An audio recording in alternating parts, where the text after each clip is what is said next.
We're here and we are ready to talk. It is back-to-back episodes here with Caleb Meighan. We're going to talk about his intro in photography right now. He's getting into it. Moss, aka Corey. We're going to talk to him also. He's been doing it now for a couple of years. And then we're going to talk about videography and how we've started now and how many years we've been doing it. So all around, we are back and we are going to be getting into it right away. So, Moss, we'll go with you first since you're the veteran out of the two of you for photography. How did you start and what got you into doing pictures? So basically, the summer I worked out in Nebraska doing that mule deer fawn capture, there's a bunch of buddies from Penn State, and we all knew each other. Coincidentally, my mom's like, "Here, take a camera. You might get kind of bored in Nebraska," which I did. And then she's like, "Try to take pictures," and then go so on and so forth. And then my one buddy who was working down there with me, he brought his camera, and he just he'd been doing photography for a couple months, and he was like getting some really cool pictures and stuff like that of like wildlife you don't see in PA all the time. Like, you know what? I bet I could do that. And then I used my mom's camera all summer. Really, I mean, we literally drove around on gators all the time, and so there's a ton of wildlife to see and to take pictures of. So once that summer was over, I kind of came home, bought my first my own DSLR camera, and then I don't know, 2 or 3 years later, Cody ended up buying a video camera, and I'm like, I've tried to film hunts with a DSLR, it freaking sucked. So, and I really like Cody, so that night I went and bought a video camera. Yeah, honestly, that's probably a impulse buy, but I think that's probably the better impulse buy that you've had. So nothing wrong with that. Not a bad one. That's how the non-typical started. So there you go.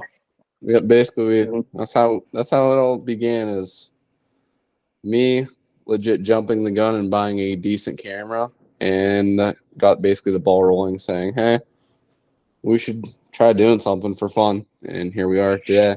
Honestly.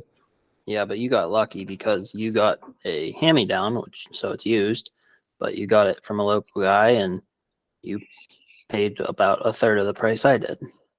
Yeah, but here I am now with a camera that's broken, so I guess here we are. There's a double-edged sword there for getting the hand-me-down. So, I mean, there's nothing wrong with what happened. It was my stupidity too for getting it wet, but I bet you the years of him using it didn't help either. So there's that. Moss, the big thing is editing, and you guys can get into this a little bit more later on in the podcast. We'll just go over to Caleb now and say, how did you get into it? And then we'll talk about editing after that. That's the big question for both of you I have. Yeah. So later. So basically when I got into photography it was later and I fell out of it. My mom used to have a DSLR, an old Canon that she would take to football games, and I would use that camera, borrow it a couple times, start getting the basics down of how to frame things. And then I went off to college and fell out of it. And once I got out of college, I got involved with the outdoor industry through one of my friends, Brian, and got into scent lock. And those guys basically pushed me to get into photography. They didn't push me. It just made me want to do it more and get back into it because of what they were doing, what they were filming, hunts, taking pictures, how they were doing it. And Brian's been a really big part of it for me because he's been capturing wildlife and other things for a long time with his DSLR. So about, I would say, beginning of May is when I finally jumped the gun and bought my first camera. And I bought it used from one of the marketing guys over at ScentLock. It was an old Sony A7 R3, and it's been great so far. I have 3 lenses for it, and I've just been basically going around and shooting whatever I can to try to get better, and learning other things, and lots of YouTube. It's been lots of YouTube just trying to learn how to operate a camera, what the settings are to get good pictures, and basically just getting the basics down. And so far, it's been working pretty good. How about you, Moss? Did you do the same thing? Kind of. I mean, right when I first got my DSLR, it was like a D3500.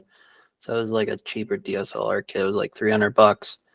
But I just YouTubed how to use the camera. But I quickly learned that no one's going to show you how to use your camera in those wildlife settings, because just say you're taking a picture of a Tweety bird. That bird's going to be there and be gone before you can really mess up the settings. So I quickly learned, like, you're going to want to take a bunch of, like, I guess you could say, like, sample pictures of, like, your area. So cameras work off of lighting. And then you just find something at the same distance you're hoping to get something at, take a picture and adjust your settings then. And then if you're lucky enough, like, a lot of times, like, bigger animals like deer, elk, or bear will sit around for a little bit longer, or at least be in the same range for, they can't just get up and fly a quarter mile away real quick. So like that type of stuff, you can change your settings, but you also don't want to go through and change like all of your settings to try to get the perfect picture. So you see me all the time, Cody, taking sample pictures and adjusting off of those to get a better picture for when the shot matters. Yeah. Yeah. Honestly, that's probably like the big question I had for honestly both of you in that aspect of it. Well, I do the same thing as well. It's like, since I'm just getting into it and working with the amount of light that you have in a certain situation, like shaded places are harder, especially like midday is also very hard to like master your settings for getting good pictures, because there's too much light during midday. So like your morning hours and your later hours, like right at dusk and dawn are like probably your best times to get some good pictures with your lighting. Uh, but it's also like how you frame your subject and everything too, to how the light reflects off of them. So when you capture that photo, you want to make sure that your subject's well lit, because if you have a darker background or a darker subject, you're going to get a lot of noise and everything else in the picture that you're trying to take. So like framing and lighting are very important when it comes to photography. Yeah, Yeah. So like your big the lens frame. though. Sorry, you can go, Moss. So like for the framing aspect, like the rule of thirds is a huge Mm-hmm. thing, and it's not for every single picture, but it pays off when you do it. And there's a lot of times like I won't even think about it when I'm shooting the picture, but like post production, so like when you go and edit it, you can go ahead and crop your image to make your subject in the rule of thirds. So the rule of thirds is you take your, just say it's a 1920 by 1080p pixelated image. That's your dimension of the image. So you split that in 3 ways. So you'd have 2 lines technically. So there's 3 areas of the subject should be in. So center, right, left. And then you can also split it horizontally too. So then you got kind of like 9 squares where your image should be. And if it crosses an intersection, you got it right where it's supposed to be. Yep. And it's like my camera has different display settings that I can have up at all times. So I can use that, and also post production, like Corey was saying. Lightroom is a big one that I use. It's awesome. It's great for people that are just getting into it as well. It's pretty cheap for the monthly subscription. And there's also a free version as well that just has less settings. So if you want to do more things, you just got to pay for the subscription. But yeah, the rule of thirds is very, very important when it comes to photography, because a lot of people run off of that. But yeah, it like depends on the situation. If you're doing portraits, you can center. But most of the time, I haven't gotten into that yet. Shooting people, mostly it's just been photography of wildlife and landscapes, and that's when it gets into like certain situations. I have interchangeable lenses on mine. Corey, I believe you do this as well for your DSLR, and he has DSLR and I have a mirrorless camera. So that just makes it a little bit different for how my operating system works with his. They do the same thing, but with Corey's, it has two mirrors that goes up into your electronic viewfinder, and Yeah, it's then two reflective mirrors that bounce off each other, then go in your image sensor. yeah, which makes his a little bit wider than mine, and mine's more slim and compact just because it's mirrorless, and mine's a completely electronic viewfinder. So when I'm looking through my viewfinder, that's what I see through the lens. So with that, it's just framing your picture with the rule of thirds is also really good for wildlife, and basically that's how it goes. And then going off of that is just what lens you're using. And we can go on and on about like f-stops and all kinds of millimeters. It gets insane. So it's very hard to understand, but like there's resources out there that you can use to understand it. So what's the best resource that you've both figured out so far? Or what worked best for you, Moss, and what worked best for you? I mean, if you want the basics like the f-stop and stuff, just go on like I use a Nikon, so Nikon has like a blog type thing. You can watch YouTube. It's once you kind of understand it, it's good to know. But then again, I'm more of a on the fly type of guy. Like I don't pay attention to the f-stop, which Mhm. is f-stop is your aperture, right? Yep. So it's how much light lets in. So, and then there's a fraction on the camera as well. I don't remember the exact term, but it's just say 1/4,000. That's how quick your shutter speed is. So if you're doing a low, like my lowest f-stop I can do is like 1.2 on one of my lenses. So that's gonna let in. That's gonna More so it's gonna lets in shrink more how light. much. No, let me think about this. No, when its f-stop is low number, it's gonna really help on your focus. So it's gonna shrink in the light source that's coming in, and then if it's 1/4,000, that's how quick it's taking. So it's gonna take that picture really quick. So if it's really bright out and your f-stops it should be lower technically. Yeah. But if it's a little bit shaded, you want to turn that f-stop up, or you can make the shutter speed go slower. But if you make the shutter speed go slower, that means just say if you do it 1/30, which is 1/30th of a second, it's real slow. So if you're freehanding pictures, you got some vibration. So there you got noise in your picture. Does that make Yep. sense? So It's kind of complicated. So what's yeah, they go noise? off of each other. What's noise? Noise Like is basically pixelation. grain. Yeah, Yeah. pixelation and grainy. Like in photos, if I could pull up, I don't have my laptop with me, I could show you. But if you have like a very dark image or you're shooting at like very dark, you'll see in like the background, it looks very grainy and it doesn't look basically natural, which you try to go for a thing called bokeh with your pictures that you want it to be smoother so that there's no noise in your photo. It makes it crisp, sharp. You can see details, and bokeh is very important for getting those landscape shots, wildlife shots for in the background because with your f-stop, you only have a certain focus range of what your camera is actually looking at. So it's going like in a plane across to your subject. So if my subject's here, I focus on it. It's out of focus in the back and out of focus in the front, but on my subject, it's focused. So when it Kind of like comes portrait to mode. It's kind of like portrait mode on your cell phone then. yes, exactly. That's when you get the blurred background, but it's very smooth. That's called bokeh on the backside. So for me, for my resources though, like going back to it, YouTube is a huge one for me.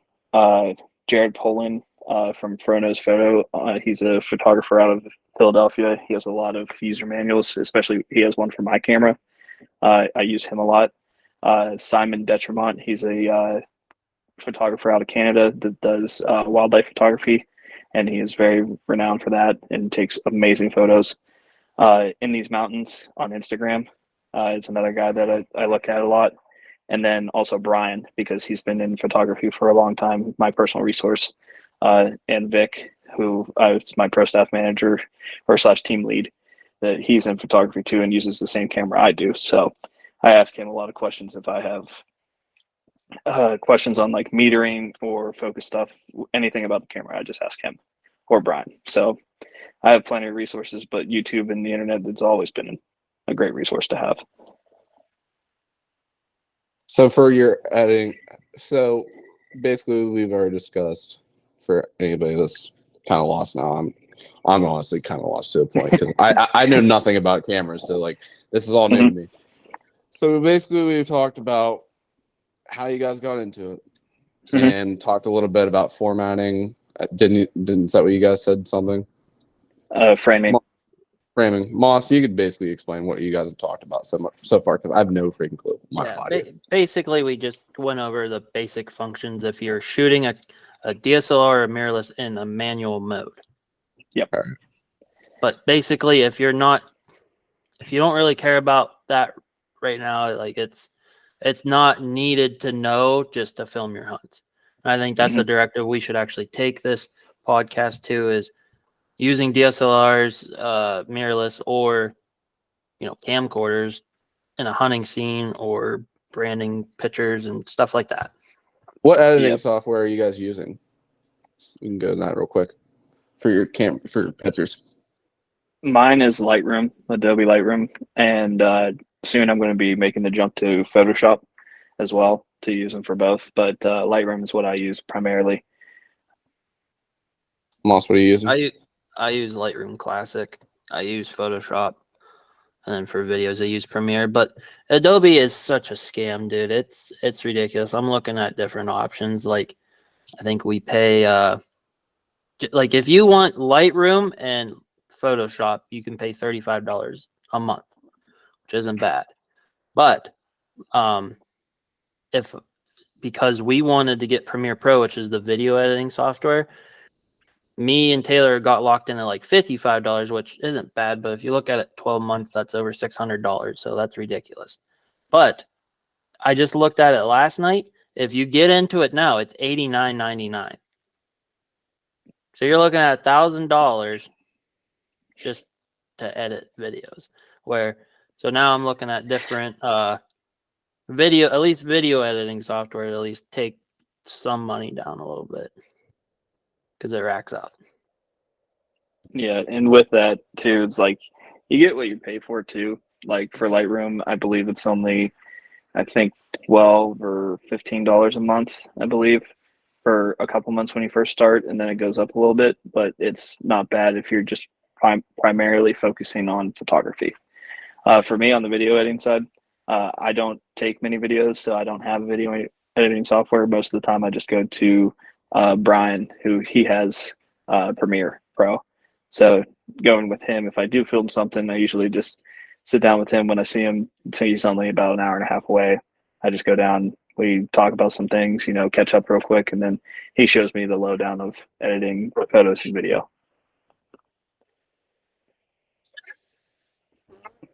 Well, I guess now we're gonna switch into videography on side of things. Mhm. I would say Let's start comparing the cameras, I'd say. Yeah. So basically within our group and with probably anyone that's ever hunted, you run into the challenge of just say you're going to go buy a camera. What camera do we want to buy? There's DSLRs, which is they have the two reflective mirrors that send the image to your image processor. You got the mirrorless, who I'm not exactly sure how they work, but I'm assuming the image processor just takes the picture itself. Yeah, the Um, sensor does. yeah, the sensor. Or there's a camcorder. And then there's also like action cameras too, which is like your GoPro or your Tacticam. So I can hit on DSLRs. Like I'll mainly hit on DSLRs. Caleb, you want to run down pros and cons of mirrorless? Cody, Mhm. you can kind of do the camcorder, and we can all jump in on that. And then yep. same with like the action cameras. Yeah, we can all do the video camera stuff. Yeah. So basically, DSLRs, I love them, but I don't. So for the picture wise, that's the way to go to take pictures. But for videos, it can be complicated, mostly in a hunting situation. So just say you're up in a tree, got the buck walking, and you're self filming. You got the tree arm up, you got all that stuff. But most DSLRs are, a manual zoom. There's not a switch on. Some of them have switches, but those are kind of like the lower end. So if you need, just say you're rifle hunting in a tree and it's 200 yards out there, you got to physically take your camera and turn it to zoom in on your thing, and then try to remember the rule of thirds, get it on one side or dead center. So that's got to be the biggest bust on DSLRs for hunting. Then there's also the issue with autofocusing. So autofocus, it does great if you have it set up perfectly, but every twig, every leaf, every time the wind blows and moves your camera a millimeter, it's going to try to refocus itself to something. And I would bet 50% of the time it's not going to be what you're trying to focus on, unless you're making it focus on the subject. You know what I mean? Manual focus.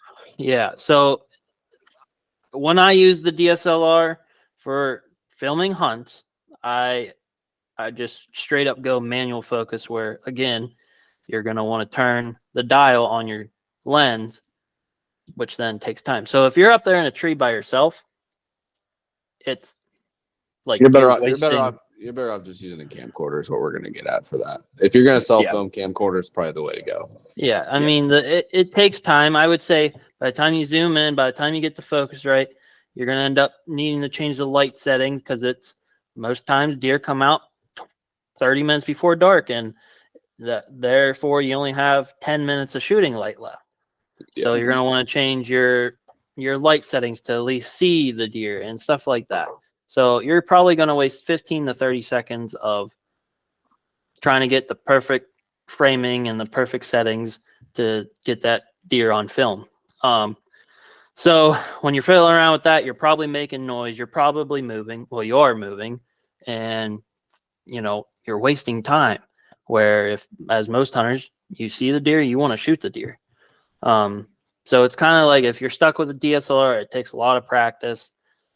Get to know your camera very well, and then just kind of do with what you got. The whole like group roles for the non-typicals is take your camera, try to get it on, but if it's something you want to shoot and you don't have it on camera, don't really worry about it.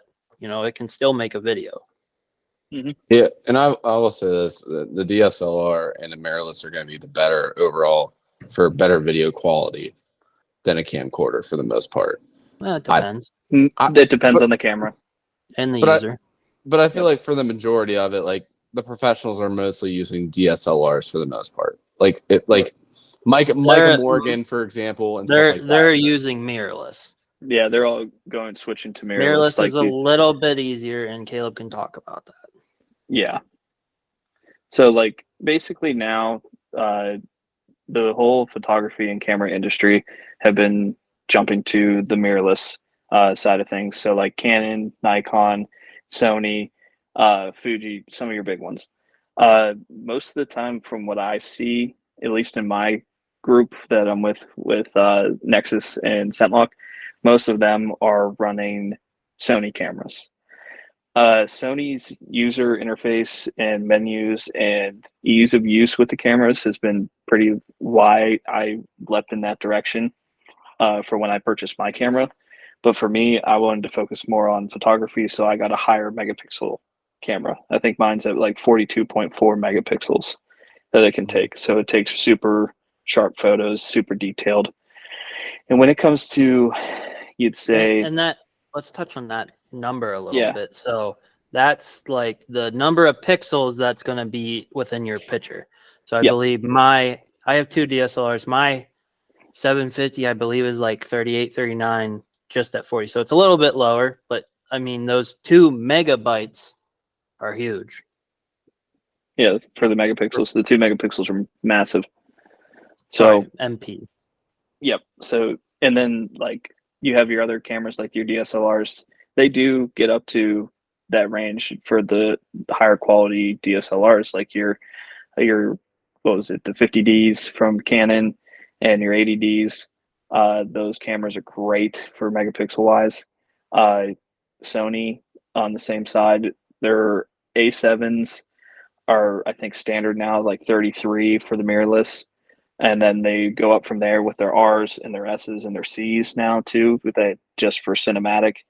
And Canon also has those too for the mirrorless side, like there are 5Cs that are just leaned towards mirrorless cameras with interchangeable lenses made for video.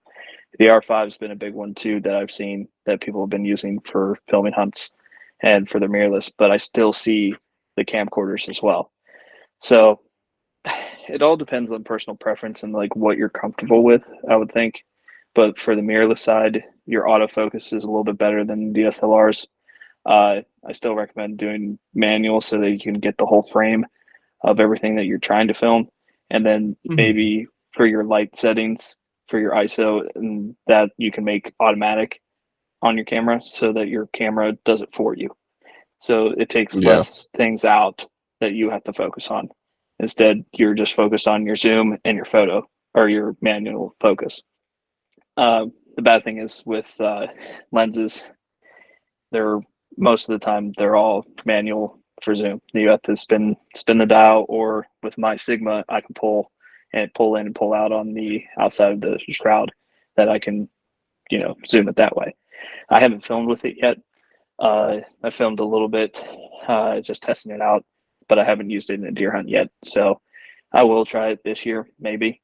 I just have to get a mic for the camera, and then it'll be good for that. But we'll see. Mirrorless has been coming. It's a big jump. I know that a lot of hunters online, the hunting public, I know Chris uses mirrorless cameras. I believe they're Sony's for when he films his hunts. He has one that he has for just filming him and one for on his camera arm.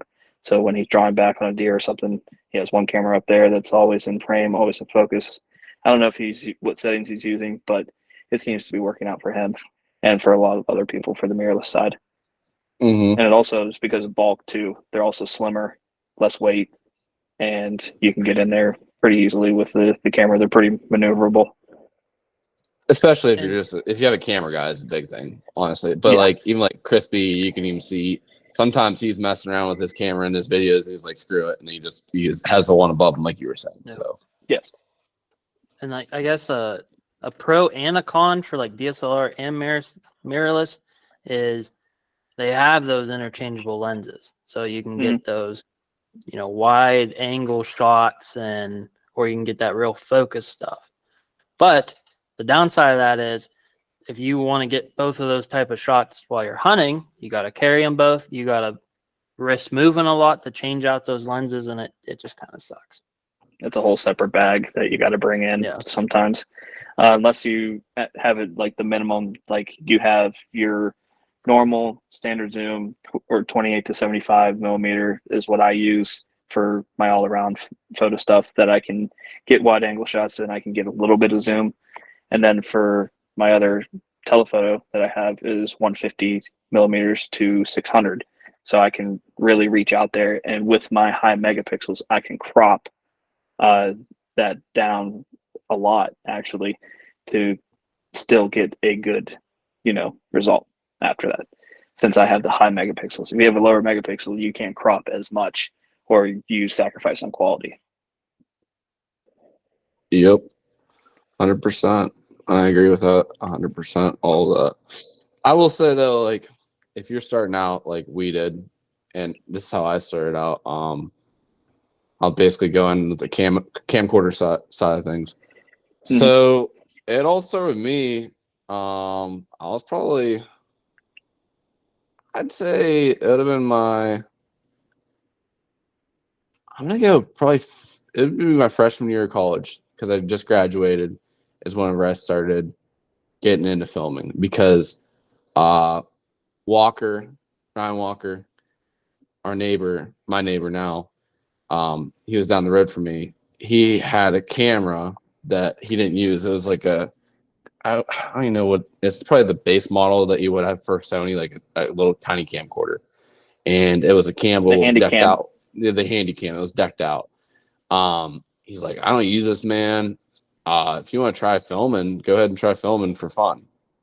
So I started trying to film, and honestly, my first ever bow kill, I think I recorded my brother Mike shooting a doe, or my dad shooting a doe, and then it just started from there. And then I would say probably my first year ever. My second year of college, it would be my second year of college. I filmed myself shooting a cub self film, and I filmed myself shooting a deer self film. So I have all that for memories. And then as time went on, I started doing more, and I realized the quality is not as great as I want it to be. And I went on Facebook Marketplace. It was probably about 2 years ago now. I'd say 2 years ago now. And I found a Sony AX100, and it was the bearded buck. They had them for sale, and they probably used them for 2 years. I'd say it was an AX100, and I got that for like $900, which was a steal at the time being. I now have used that for 2 years, and then this spring turkey it got wet and it's toast. So now I'm looking at camcorders, and I'm not sure exactly where I want to go yet. I'm going to go towards the AX800, but I'm still looking. I haven't decided yet exactly. I might even look You in the told mirror. me last night that you're going balls to the walls. So, Hopefully your wife isn't listening, but you're dropping $2,500, right? I'm probably gonna drop $2,500 on a camera. I just haven't decided if I'm gonna go mirrorless or if I'm gonna go camcorder. But I like the camcorder aspect because there's a lot of times I'm self filming, and self filming's way easier with a camcorder. It's just personal preference. Because the middle of the week, I'm off and I have freedom to go out hunting. I want to record myself, and honestly, lately I've been self filming kills now for the past 3 years now, and I'm getting down to pat. So I will say the big thing with self filming and what I've noticed personally with self filming, there's just so much going on and you're rushing so much that it's a lot tougher than what you think it is. Like I rather personally just film somebody behind. Like my filming is way better with somebody behind me. Self filming, I'm rushing and I'm trying to move a little bit more. And like last year, my buck kill video, you can even see it. So I made a poor shot. Like it obviously still clipped lung and liver, and it hit opposite side and it didn't go through. But in that situation, I had a camera arm across my chest. I legit had a gap. I had to get the deer through. The wind was blowing that way. It was all last second like thing. I grunned this thing in. I pull back my freaking elbows against a tree with my anchor point with my thumb button, and it was either I'm getting this on film or I'm not. And I'm not gonna lie to you, like it's came to the point now where I won't even kill a deer if it's not on film. It's getting to the point now. I guess that's part of the challenge now for me. I guess it came to the point where before, like with what Moss is saying, we don't care if anybody in the group doesn't do it. But for me now, it's like it makes it more enjoyable to watch back and watch it. So that's just my personal preference. Yeah, I'd rather personally, if I have a day off, I'd rather take, like if someone's like, hey, you want to go hunting, I'd rather go with them and film them than be in a tree self-filming. I hate self-filming. I've done it a couple of times. Luckily, I haven't tried to kill anything self-filming because I know it would have been bad. Yeah, the self-filming in general is it's so challenging. There's so many parameters that you got to focus on, and like it takes you away from focusing on, your target, basically, because you're trying to do two things at once. You want to get your target with your camera, but you also want to make a clean, ethical kill that when you're going after a buck or a doe or anything, so like you have all this stuff in your mind and you just have to learn how to calm down and try to set it up, put your camera at a place that the deer is going to and try to stop them in frame. That's another thing that I've done in the past with the handy cam, but like sometimes you're not going to have like your focus or anything going right. So it's just so hard to focus on both things at once. Like, and I will say that's what's better with the better camera too. Like with the first handy cam, I had the crappy version to the AX100. The autofocus on the AX100 was just way nicer and way smoother. But even with the older one, it was nice too for the most part. And honestly, I'm not gonna lie to you. Every hunt that we filmed, it was all autofocus for me personally. For my videos that I filmed. Those camcorders are like super good about autofocus. Now, if you fully extend the 40x zoom on it and you're in the woods, it's got some struggles. But, just a little bit of zooming in, it goes pretty dang far. And The focus is really good. Yeah, and you can touch on the screen with those AX100s, which was really nice. I will say, I wish I could go back to the AX100, but they discontinued it in their old models, so I'm probably just gonna go newer, just because I want to do better. Yeah, So and they have those new AX7s and or the AX9s too. They're like the super high end ones as well. But they do come out with like a little bit more towards the price range you were talking about, the 2500, 2000. But there's also great resources like online, like B&H Photo, and Adorama as well, that sell used camera equipment, and they also license it as well to make sure that everything works. So like there's good resources out there to buy used stuff. If you're going to get into it, don't go whole hog and just buy a camera, because you don't know what's going to be happening with it or how to work it, and you might get frustrated. Like do what me and Moss did. We went used. We got lucky with our cameras, and it's just been better that way. You're not spending as much money as you can because it gets very expensive with lenses, especially on the photography side. I know that my 150 to 600 is like $1,500, like brand new. So, and that's just for the Sigma. That's another lens maker, not the Sony branded ones like your G Masters, and that can get up to $2,500 just for a 70 to 200 for their portrait. And the other ones are, I'm not even going to get into 600 primes because those can cost $13,000 just for the lens. So, like, start off used. Just make sure it's in good condition. If you can actually see it, go and do that so that you can make sure that the sensor's okay and that their lenses are good. But that's my biggest thing. It's like go and use first if you want to get into filming or photography. Go use the route. That's my personal opinion. And you can yeah, like through B&H, you can even like rent a camera and a lens for like a month. And Yep. It's not that expensive. It's like a U-Haul per day. It's cheap. So if you're looking to drop some money but aren't really sure, really, yeah, but you break it, you buy it. That's the situation too, though. Yes, it My is. luck, it'd probably get So wet. yeah, that's something that I wouldn't suggest. Okay, I'm gonna rent something. I'm gonna take it hunting, and then you're gonna get screwed. Yeah. So I will say though, if you're looking just to film, and like we've all already said, if you're gonna buy a new camera and you want to get into it, just get your camcorder. I think they have like a Sony, like it's the tiniest one, like one of the tinier ones. Use that for the first couple of years, and I like honestly, it's good for self filming. AX53. The AX53 is a good camera too. Mhm. It's tinier, compact, and it's great for self filming. It's the one below the AX100, which I think it's basically the newer version of the AX100 they came out with. The only thing is the low light settings is a little bit crappier than the AX100, but they don't make the AX100, so you're better off just go AX53 and use that. That too, and then also the Canon cameras too. The Canon camcorders have been very good lately as well. So Yeah, like, it doesn't matter what brand it is. it You doesn't just got to matter. make sure. No, you just got to make sure that it's either for your 4K, or if you want to do 1080p, do 1080p.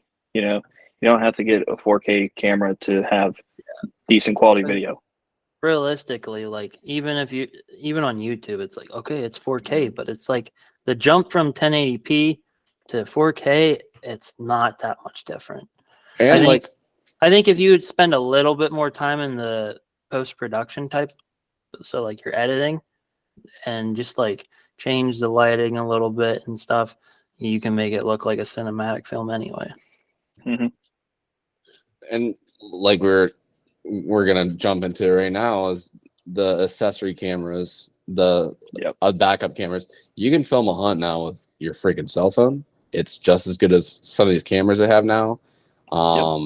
Even the way to using GoPros to Tacticams, but they're more like above you. They're an action camera. Yeah, like it's not. They're stationary.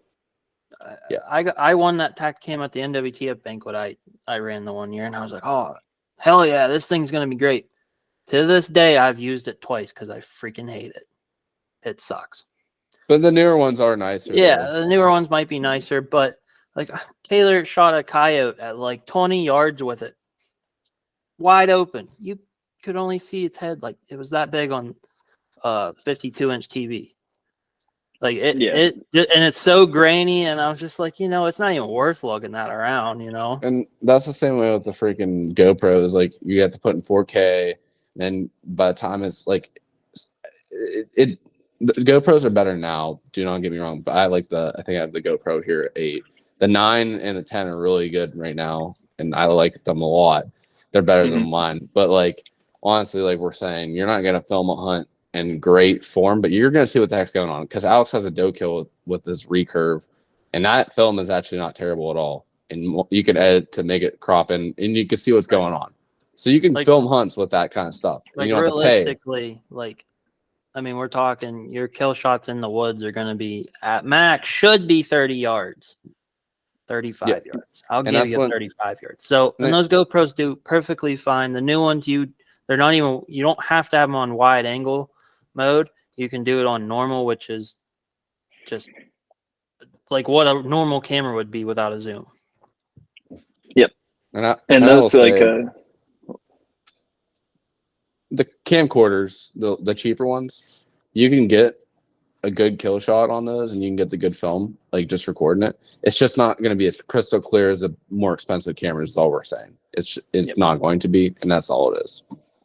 no, but at the same time, you don't have to go to your high end, super high end cameras to get good footage.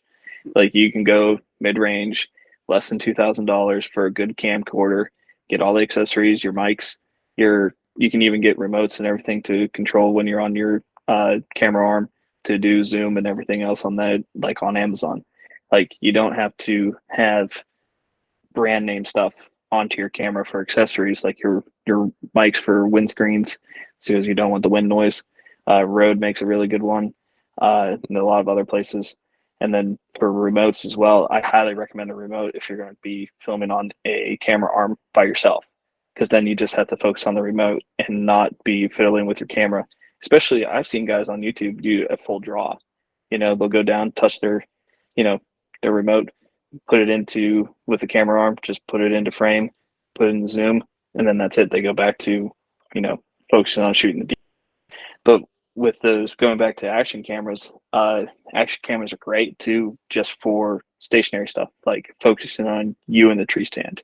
Or like I wouldn't recommend it putting on your bow, but with the vibration after the shot, because there's always going to be vibration, but it's not too bad.